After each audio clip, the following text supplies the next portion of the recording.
All right, that's the scene at the barn. Minnesota knocks off number 1 Indiana 77-73, paving the way for the possibility of Gonzaga claiming the number 1 spot for the first time in school history. We'll have full highlights of this game coming up tonight at 10:30. But first, the second-ranked Gonzaga Bulldogs still have one of their toughest games on the schedule ahead of them.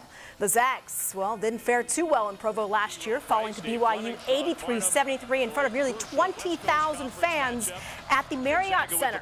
This year's Cougar team may not be as good as last year's, but at 9-5 in conference play, they are very dangerous at home. The Zags would love to replace last year's memory with a win this time around.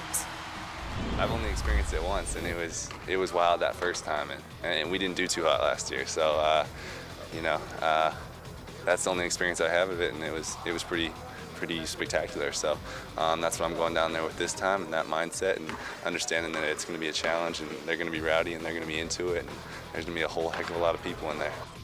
Meanwhile, on the ice, the Spokane Chiefs are 1 point back of the Tri-City Americans in the Western Conference standings for 4th place and 5 points ahead of Victoria, a team they play twice this coming weekend. 6 teams in the conference have locked up playoff spots, but home ice is still to be determined.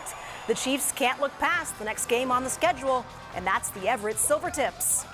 The next game's our biggest game. We get that one behind us, and then we're facing a team that we know we could face at some point, whether it's in the first round of the playoffs. It could be 4 versus 5. It could be us and them. We want to make sure that we do ourselves justice, not look for other teams to win games for us, but we're going to have to do it ourselves. To the gridiron we go. Former Central Valley Bear and Utah State Aggie. Well, here he is. Will Davis taking part in the NFL Combine today for the DBs. Davis finished the 40 with an official time of 4.51. He was the top performer in the 3-cone drill with a time of 6.52 and 3rd in the 20-yard shuttle.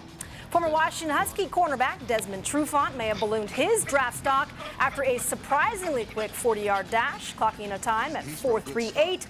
He was tied for the 5th fastest result at the Combine. Trufant is projected to go in the 2nd round of the NFL Draft. He's the youngest brother of former Coug Marcus Trufant and former Eastern Eagle Isaiah Trufant. Out to the desert we go. The Seattle Mariners taking on the Milwaukee Brewers this afternoon. Spring training. Top of the 8th, tied at 4. Justin Smoak sends a 2-run shot to right field. That's Smoak's 2nd homer of the spring. He's batting .556 with a double, 2 homers, and 4 RBI in his first 3 games. The M's claim their 2nd consecutive come-from-behind win, 6-5 over the Brew Crew. That's a look at sports. More news and weather right after the break.